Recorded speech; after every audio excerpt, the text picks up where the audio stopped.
सभी बच्चों को जय हिंद। मैं सुरेश उके,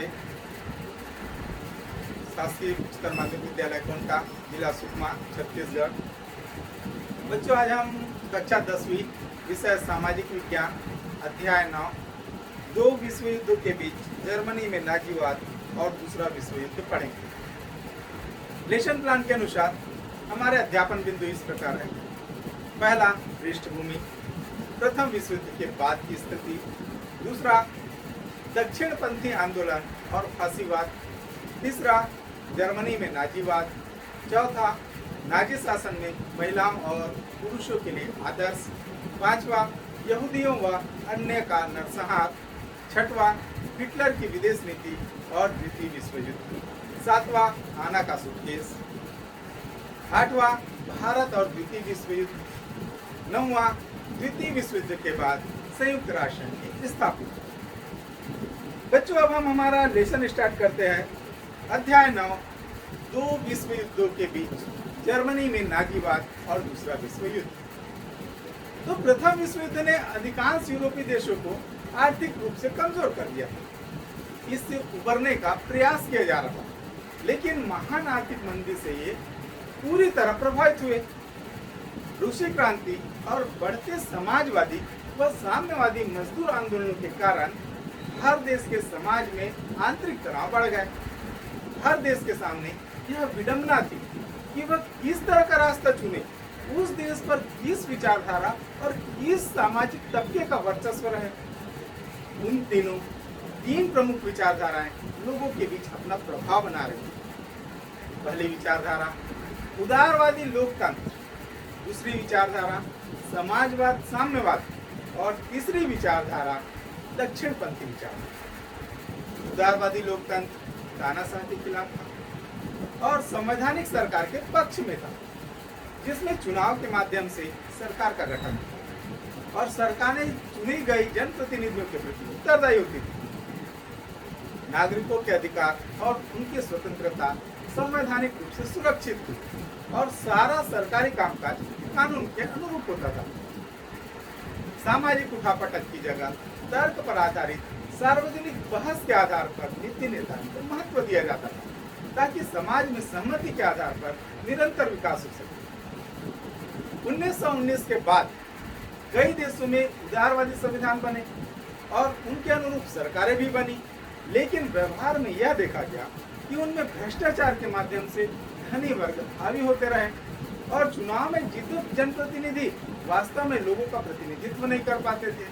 उदारवादी व्यवस्था उन देशों में अधिक सफल थी जहां संपन्नता थी और जहां सामाजिक तबकों के बीच में टकराव कम थी, जैसे ब्रिटेन और संयुक्त राज्य अमेरिका। अब हम पढ़ेंगे बच्चों दक्षिणपंथी आंदोलन और फांसीवाद। तो यूरोप के कई देशों में उदारवादी विरोधी आंदोलन प्रभावी होने लगे। इन देशों में एक बड़ा तबका मध्यम वर्ग का था, जिसमें छोटे व मध्यम किसान, दुकानदार, व्यापारी, छोटे उद्योगपति और व्यावसायिक लोग शामिल थे।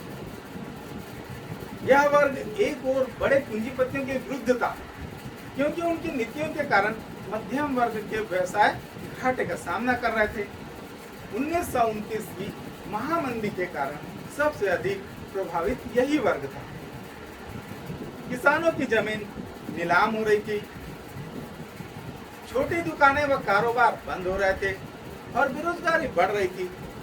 दूसरी ओर यह निम्न मध्यम वर्ग समाजवाद और साम्यवादी मजदूर आंदोलन का विरोध करता था, क्योंकि वे निजी संपत्ति का विरोध करते थे, जबकि मध्यम वर्ग अपनी छोटी संपत्ति को बचाने में लगा हुआ था। ऐसे में यह छोटी संपत्ति वाला मध्यम वर्ग उदारवाद और साम्यवाद दोनों के खिलाफ हुआ। 1925 के बाद और विशेषकर 1929 की महामंदी के बाद यह मध्यम वर्ग राजनीतिक रूप से सक्रिय होने लगा।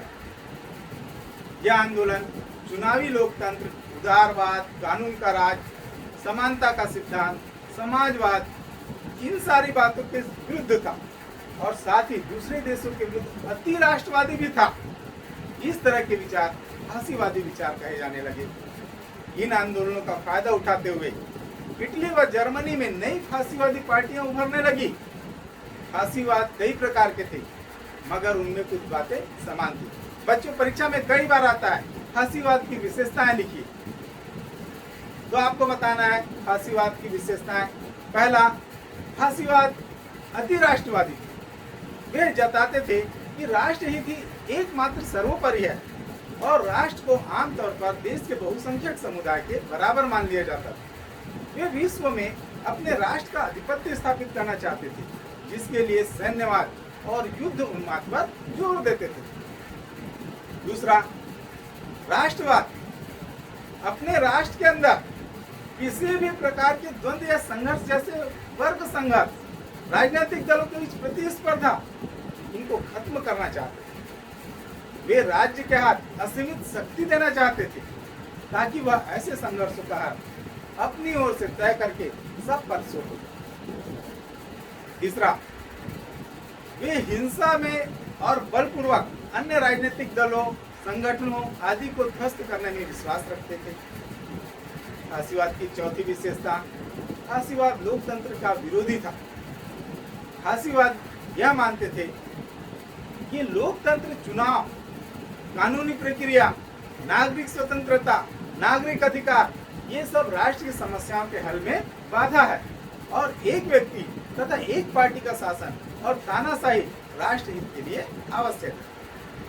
फांसीवाद की पांचवी विशेषता, फांसीवादी प्रायः हम पारंपरिक, पारिवारिक और सामाजिक मूल्यों में विश्वास रखते थे, जैसे महिलाओं को बच्चे पैदा करके घर संभालना है, या समाज में अपने से ऊंची हैसियत वालों का आदर करना चाहिए और उनके आदेशों को बिना प्रश्न किए मानना चाहिए।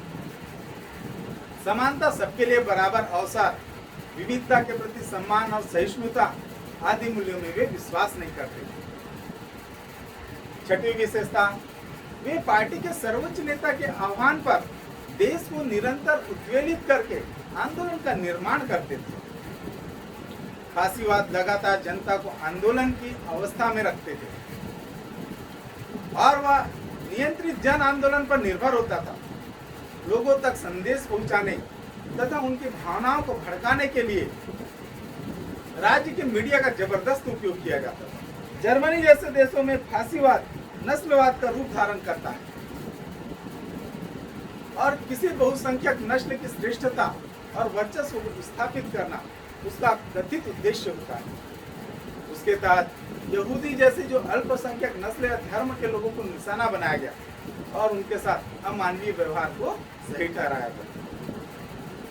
इटली में मुसोलिनी के नेतृत्व में फांसीवादी पार्टी 1919 से सक्रिय थी, जो मुख्य रूप से मजदूरों के संगठन को हत्या, मारपीट आदि तरीकों से तोड़ने में लगी हुई थी। यह पार्टी धीरे धीरे एक व्यापक हिंसक आंदोलन के रूप में विकसित होने लगी, जो लोकतांत्रिक तरीकों जैसे याचिका देना, न्यायालय में केस करने के बजाय सीधी भीड़ में कार्रवाई की पैरवी करती थी। 1921-22 के चुनाव में उसे कम ही सफलता मिली, जबकि समाजवादियों व साम्यवादियों को बहुमत मिला हुआ था। फिर भी मुसोलिनी ने एक विशाल यात्रा प्रारंभ की, जिसका उद्देश्य इटली की राजधानी रोम पर कब्जा जमाना था। इटली के राजा और अन्य परंपरावादियों ने मुसोलिनी को सरकार बनाने के लिए आमंत्रित किया।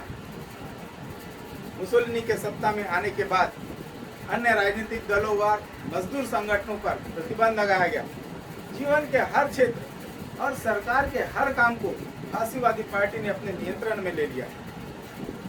पार्टी में भी लोकतांत्रिक प्रक्रियाओं की जगह एक नेता मुसोलिनी सर्वे सर्वा बन गया। इस प्रकार इटली में लोकतंत्र की जगह फांसीवादी पार्टी और एक नेता मुसोलिनी का तानाशाही स्थापित हो गया। अब हम पढ़ेंगे बच्चों जर्मनी में नाजीवाद। तो नाजीवाद के प्रवर्तक एडोल्फ हिटलर। एडोल्फ हिटलर का जन्म 20 अप्रैल 1889 को ऑस्ट्रिया के ब्रुनेन में हुआ था। जर्मनी में एडोल्फ हिटलर के नेतृत्व वाली नेशनल सोशलिस्ट वर्क्स पार्टी, संक्षेप में जिसे नाजी पार्टी कहते हैं, वो 1934 में सत्ता में आई। 1924 से 1934 के बीच जर्मनी की निम्न मध्यम वर्ग में इसकी लोकप्रियता लगातार बढ़ती चली गई, जिसके कई कारण थे। पहला कारण, जर्मनी के लोग वर्साई की संधि की जर्मन विरोधी शर्तों से नाराज और आहत थे, और जब उन्हें हर साल उसका हर्जाना विजयी देशों को देना पड़ता था तो उनके आत्मसम्मान को बहुत ठेस पहुंची। वे एक ऐसे नेता की तलाश करने लगे जो जर्मनी को इस शर्मिंदगी से उबारे। जर्मनी का मध्यम वर्ग 1929 और 1933 के बीच महामंदी से अत्यधिक प्रभावित था। जर्मनी में औद्योगिक उत्पादन आधे से भी कम रह गया था। ऐसे में बेरोजगारी तेजी से बढ़ी, जिसके कारण मध्यम वर्ग में असंतुष्टि भी बढ़ी। उग्र राष्ट्रवादी नाजी पार्टी ने इसके लिए यहूदियों व दूसरे देशों को जिम्मेदार ठहराया। 1929 के पश्चात नाजी पार्टी की लोकप्रियता में निरंतर वृद्धि हुई। 1932 के चुनाव में नाजी पार्टी संसद में सबसे बड़ी पार्टी के रूप में उभरी। दूसरी ओर समाजवादी और साम्यवादी पार्टियां भी लगातार लोकप्रिय हो रही थी और वे रूस की तर्ज पर समाज में मूलभूत परिवर्तन की वकालत कर रही थी, लेकिन उनमें आपसी विरोध के कारण वे एक होकर हिटलर का विरोध नहीं कर पाए। हिटलर ने उद्योगपतियों, भूस्वामियों के साथ गठबंधन स्थापित किया। साम्यवादी क्रांति के भय तथा वामपंथियों की बढ़ती ताकत से चिंतित होकर 1933 में राष्ट्रपति हिंडनबर्ग ने हिटलर को चांसलर नियुक्त किया। नाजी पार्टी की सत्ता प्राप्ति में प्रचार प्रसार प्रोपेगेंडा ने महत्वपूर्ण भूमिका का निर्वहन किया था। हिटलर अपने भाषणों में एक शक्तिशाली राष्ट्र के निर्माण की स्थापना, वर्साई की संधि में हुई नाइंसाफी के विरोध और जर्मन समाज की खोई हुई प्रतिष्ठा वापस दिलाने का आश्वासन देता था। उसने बेरोजगारी की समस्या का समाधान एवं जर्मनी को विदेशी प्रभाव से मुक्त कराने का आश्वासन दिया। अपने भाषणों में हिटलर आर्य नस्ल को विश्व में सर्वश्रेष्ठ बताता था और उसकी वर्तमान समस्याओं के लिए यहूदियों को जिम्मेदार ठहराता था। उसका कहना था कि यहूदी लोग ही प्रमुख उद्योगों व बैंकों के मालिक है, वे ही साम्यवाद जैसे विचार फैला रहे हैं और वे ही जर्मन लोगों की बेरोजगारी के लिए जिम्मेदार है। इस बीच बड़ी संख्या में वे यहूदियों व विरोधी राजनीतिक कार्यकर्ताओं को मार डाला गया, उन पर भीड़ के द्वारा आक्रमण किया गया। सत्ता प्राप्ति के बाद हिटलर ने लोकतांत्रिक संरचना और संस्थाओं को भंग करना शुरू कर दिया।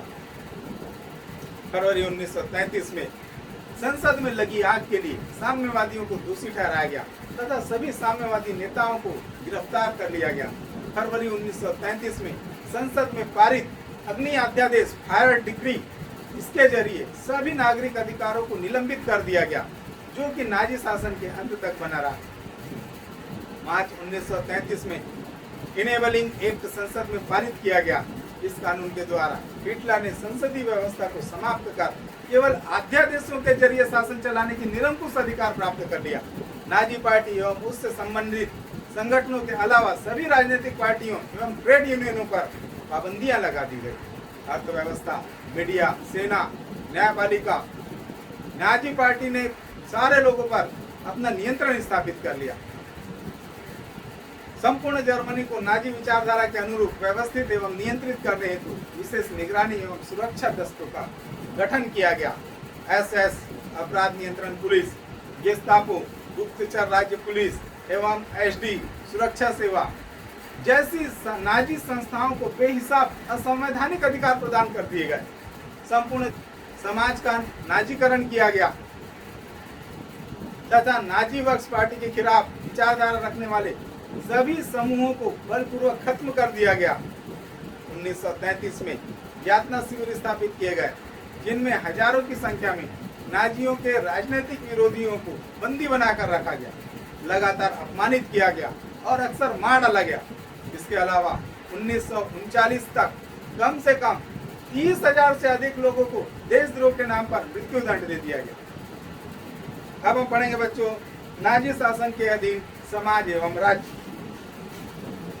नाजी शासन के अंतर्गत संपूर्ण लोक प्रशासनिक सेवा तथा सेना की निष्ठा जर्मन राज्य के प्रति न होकर हिटलर के प्रति होती। इसके लिए लोग एक प्रतिज्ञा लेते थे। सभी प्रशासनिक अधिकारियों को नाजी पार्टी द्वारा स्थापित संस्थाओं का सदस्य बनना अनिवार्य था। न्यायिक व्यवस्था का दमन कर दिया गया। सभी न्यायकर्ताओं को भी नाजी संगठन का सदस्य बनना अनिवार्य था।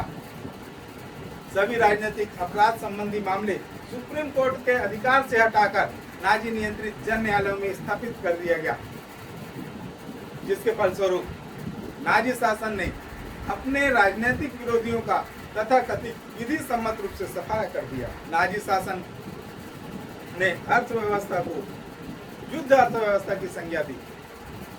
इसके तहत भारी उद्योगों को, विशेषकर शस्त्र उद्योगों को बढ़ावा मिला।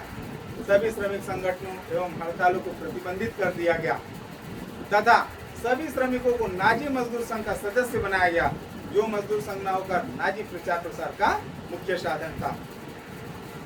रोजगार संवर्धन कार्यक्रम के तहत सबको रोजगार उपलब्ध करवाने का लक्ष्य तय किया गया।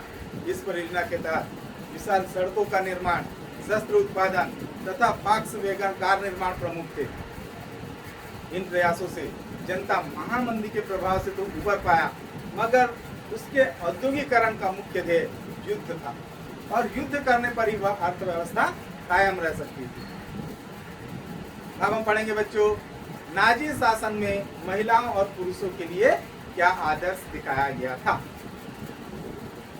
तो नाजी शासन ने संकीर्ण पितृसत्तात्मक विचारों को बढ़ावा दिया और महिलाओं को घर में ही रहने तथा नस्लीय तौर पर शुद्ध बच्चों को जन्म देने के लिए महिमा मंडित किया गया।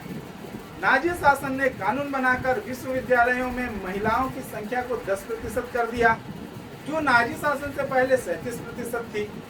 नाजी शासन ने सभी कला और साहित्य के काम को, जो उनके विचारों के प्रतिकूल थे, तत्काल प्रतिबंधित कर दिया। नाजी शासन में पत्रकारिता पूर्ण रूप से नाजी सरकार के नियंत्रण में थी। शिक्षा के क्षेत्र में नाजियों ने महत्वपूर्ण परिवर्तन किए। जर्मन इतिहास का महिमा मंडन किया गया तथा विज्ञान में नस्लीय विज्ञान को प्रमुखता के साथ पढ़ाया गया।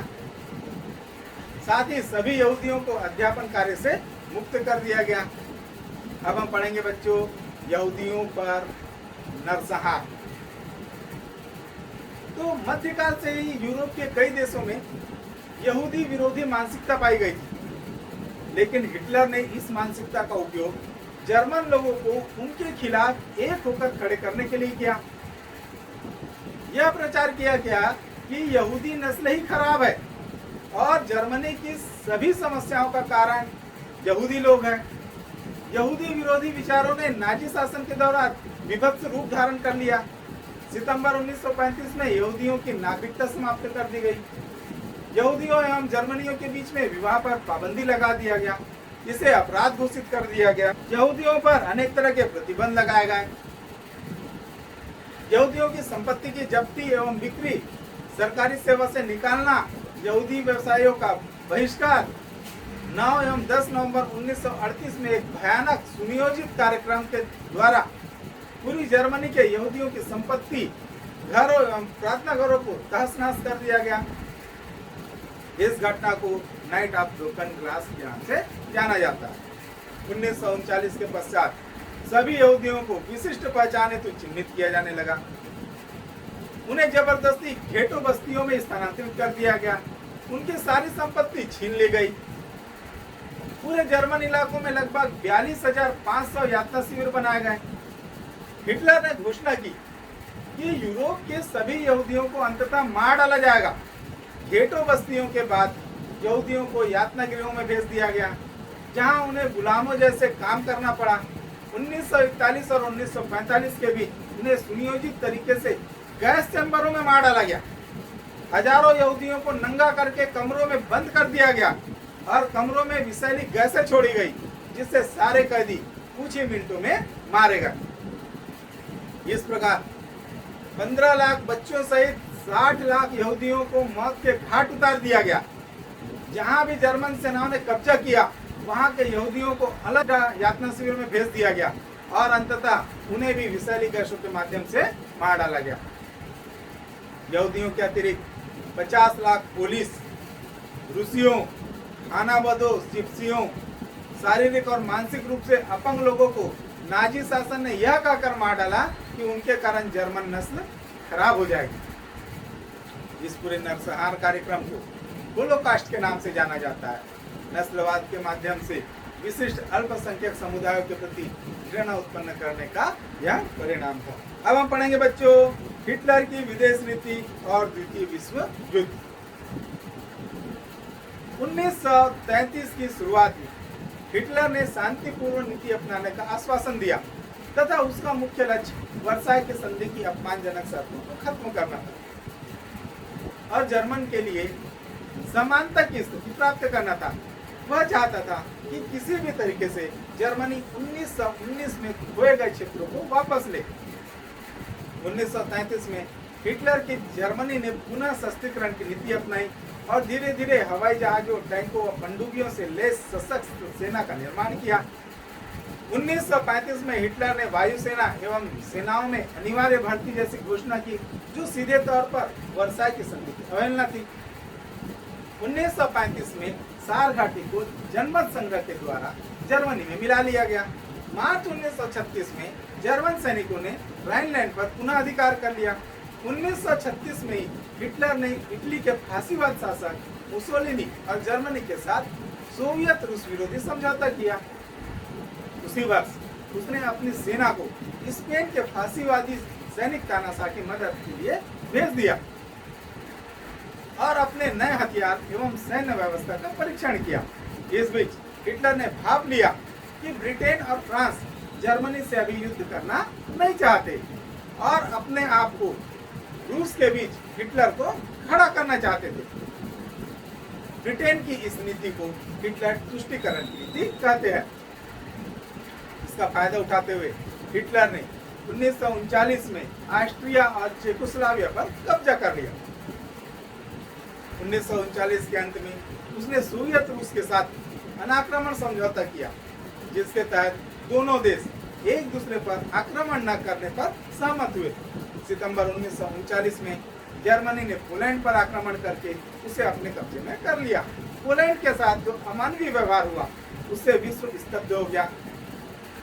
पोलैंड के समर्थन के बाद वहां के अधिकांश यहूदी, बुद्धिजीवी, अभिजात, शिक्षक वर्ग आदि को चुन चुन करके मार डाला गया ताकि पोलैंड को कोई भी नेतृत्व देने वाला न रहे। फिर किसानों को उनके गांव से निकालकर शिविरों में रखा गया तथा उनके साथ में दासों की तरह व्यवहार किया गया, उन्हें बेच दिया गया। उनके गांव में जर्मन लोगों को बसाया गया। हिटलर ने यह कहा कि जर्मन लोगों को सांस लेने व पनपने के लिए जगह की जरूरत है, जिसे हासिल करने के लिए पूर्वी यूरोपीय लोगों को सफाया करना पड़ेगा, उनकी जमीन पर कब्जा करना होगा। उनका कहना था कि ये गैर जर्मन लोग कमतर मनुष्य है जो गुलाम बनने के लायक ही है। इसी सिद्धांत के आधार पर अंततः पूरे विश्व पर वो कब्जा करना चाहता था।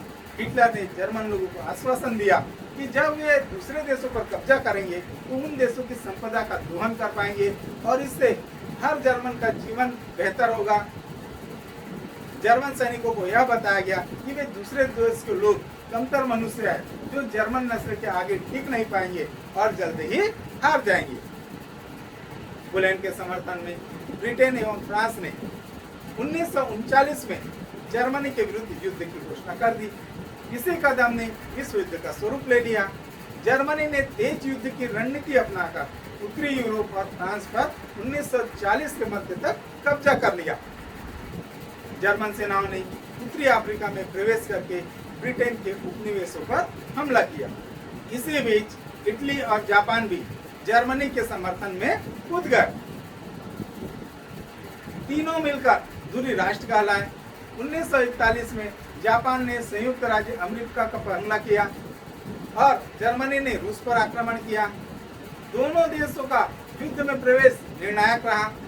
अब ब्रिटेन, सोवियत रूस और संयुक्त राज्य अमेरिका ये मिलकर जर्मनी, इटली और जापान से लड़ने लगे। ब्रिटेन, सोवियत रूस और संयुक्त राज्य अमेरिका, फ्रांस और अन्य जर्मन विरोधी देश मिलकर संयुक्त राष्ट्र या मित्र राष्ट्र कहलाए और आगे जाकर उन्होंने संयुक्त राष्ट्र संघ की स्थापना की, जिसका मुख्य उद्देश्य था दूरी राष्ट्रों को हराना। प्रारंभ में सोवियत रूस जर्मनी के हमले के लिए तैयार नहीं था और उसे लगातार पीछे हटना पड़ा, लेकिन 1942-43 में स्टालिनग्राद नामक शहर में हिटलर की विश्व विजयी सेना ने पहली बार हार का मुंह देखा। उसके बाद सोवियत सेनाएं आगे बढ़ती चली गई और 1945 में जर्मन राजधानी बर्लिन को कब्जे में ले लिया। इससे पहले हिटलर ने आत्महत्या कर ली। 1942 से ही दूसरी ओर अमेरिका और ब्रिटेन मिलकर फ्रांस को आजाद करने में लगे हुए थे और वे भी धीरे धीरे बर्लिन की ओर बढ़ने लगे। इस बीच इटली की भी हार होने लगी और मुसोलिनी ने भी आत्महत्या कर ली। बर्लिन पर जीत के बाद अमेरिका ने अगस्त 1945 में बचे हुए धुरी देश जापान को मजबूर करने के लिए 2 शहर हिरोशिमा और नागासाकी पर एटम बम गिराया और उसके तुरंत बाद जापान ने आत्मसमर्पण कर दिया। बच्चों, परीक्षा में कई बार पूछा जाता है द्वितीय विश्व युद्ध के बाद जापान ने आत्मसमर्पण क्यों किया। इसके साथ ही द्वितीय विश्व युद्ध का अंत हो गया। मानव ने अब तक इतना भयावह, विनाशकारी और क्रूर युद्ध कभी नहीं देखा था। एक और हिटलर और जापानी सेनाओं ने अमानवीयता और क्रूरता की मिसालें स्थापित की, तो दूसरी ओर निहत्थे नागरिकों पर गिराए गए एटम बम के प्रभाव ने विश्व मानस को हिला दिया। इस युद्ध में 225 लाख सैनिक मारे गए और लगभग उससे दुगुने यानी 5 लाख सामान्य नागरिक मारे गए। इसमें होलोकास्ट में मारे गए 60 लाख यहूदी और हिरोशिमा और नागासाकी में मारे गए 2,50,000 लोग भी शामिल है। सर्वाधिक मानवीय क्षति सोवियत रूस को हुई। कहा जाता है कि वहां 200 से 400 लाख लोग मारे गए, जो वहां की जनसंख्या का लगभग 20% थी। इतिहास में पहली बार ऐसा हुआ कि किसी युद्ध में सामान्य नागरिक सैनिकों की तुलना में अधिक मरे। पहली बार ऐसा युद्ध हुआ जिसमें प्रत्येक नागरिक, स्त्री और पुरुष युद्ध में शामिल हुए। ऐसा युद्ध जिनके लिए पूरी अर्थव्यवस्था को युद्ध के लिए पुनर्गठित करना पड़ा ताकि असीम मात्रा में हथियार तैयार हो सके। यह एक तरह से 19वीं सदी के महत्वपूर्ण परिवर्तनों का परिणाम था, जैसे राष्ट्र राज्य की स्थापना, जो दूसरे राष्ट्रों को अपना जानी दुश्मन समझने लगे, औद्योगिकरण, जिससे इस मात्रा में युद्ध सामग्री का उत्पादन हुआ और सैनिकों को कई वर्षों तक युद्ध लड़ने के लिए भेजा गया। लोकतंत्र, जिसमें लोगों की भावनाओं को भड़काकर उन्हें उन्मादपूर्ण युद्ध में झोंका जा सका। वैज्ञानिक विकास, जिसने भयावह टैंक, मशीन गन, विषैले गैस ग्रिड, हवाई जहाज से बम वर्षा और परमाणु बम जैसे व्यापक नरसंहार के तरीकों को तैयार किया। 20वीं सदी के पहले 50 वर्ष भयावह रहे, क्योंकि मानव समाज ने जिन चीजों को अपने हित के लिए बनाया था उन्हीं को वो काबू में नहीं रख सके। उल्टा मनुष्य अपनी ही इंसानियत को खो बैठा और हैवानियत की हदों को पार कर गया। अब हम पढ़ेंगे बच्चों, भारत और द्वितीय विश्व युद्ध, इसका भारत पर क्या प्रभाव है।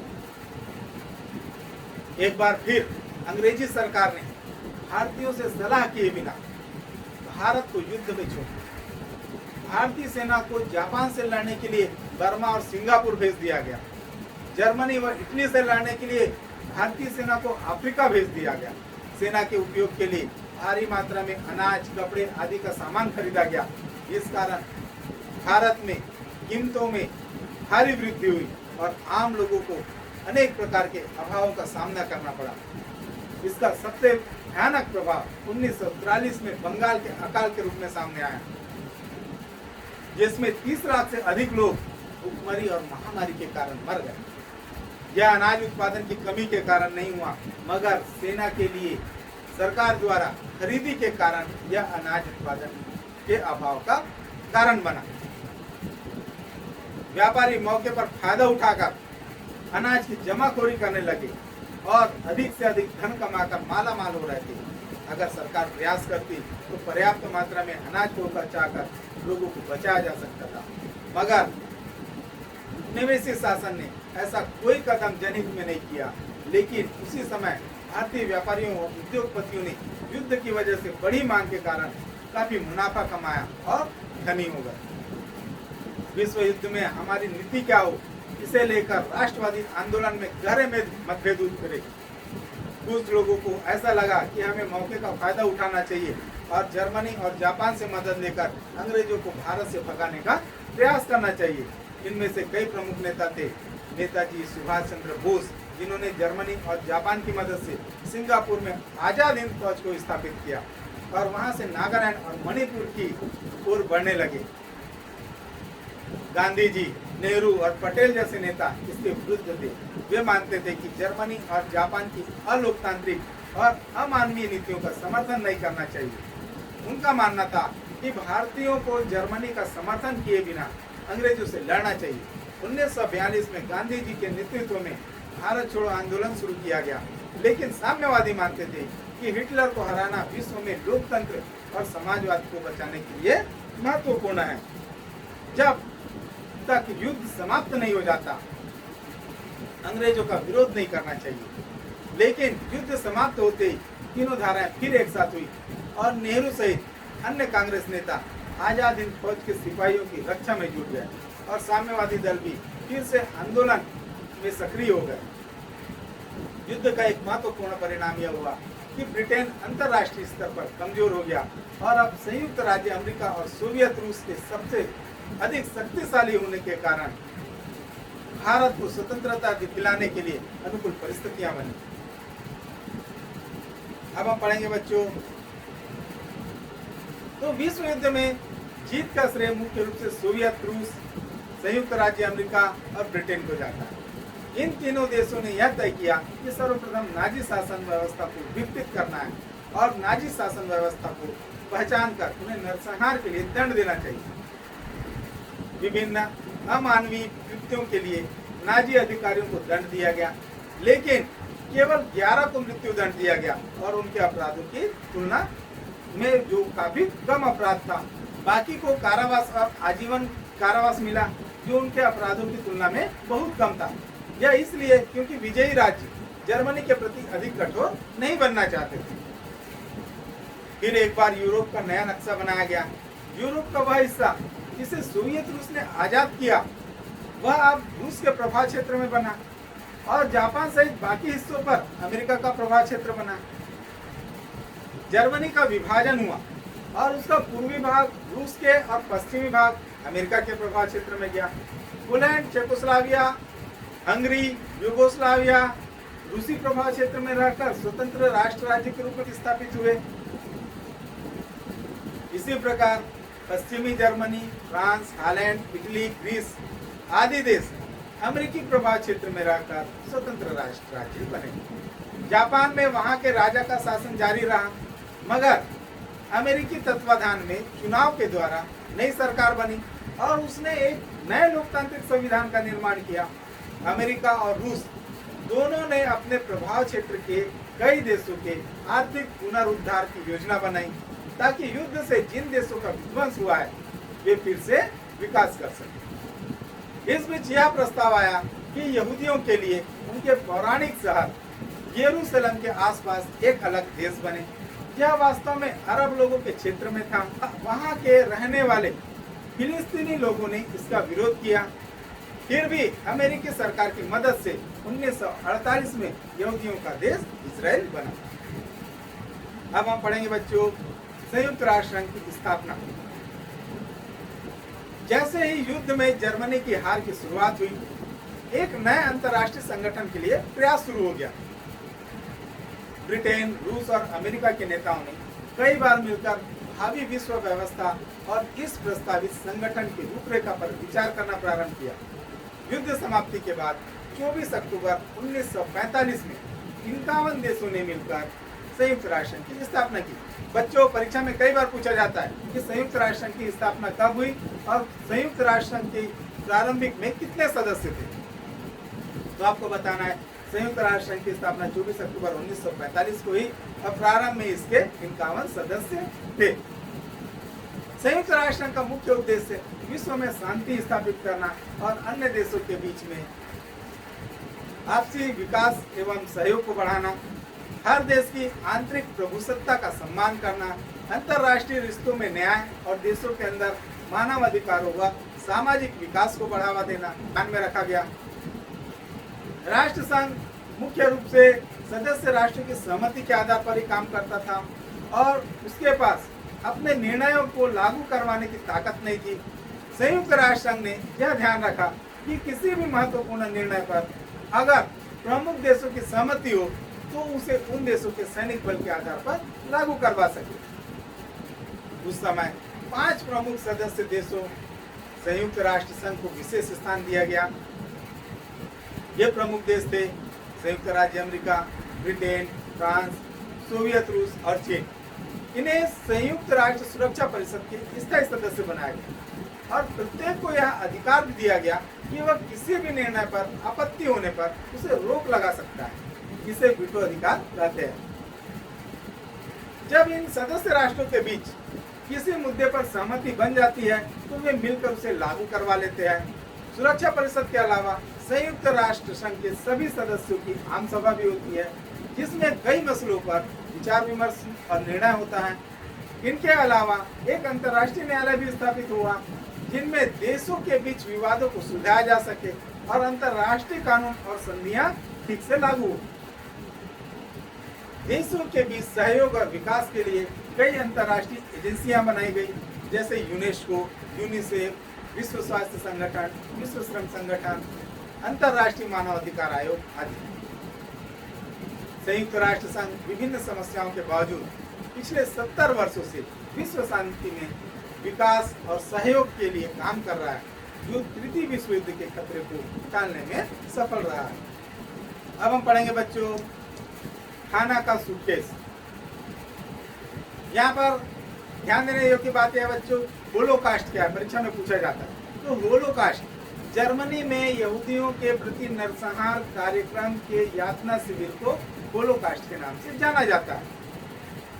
नस्लवाद के माध्यम से अल्पसंख्यक समुदायों के प्रति घृणा उत्पन्न करने का परिणाम था। अब हम पढ़ेंगे बच्चों हाना का सूटकेस। तो जापान में एक होलोकास्ट संग्रहालय बनाया गया ताकि वहां के लोगों को इसके बारे में पता हो सके।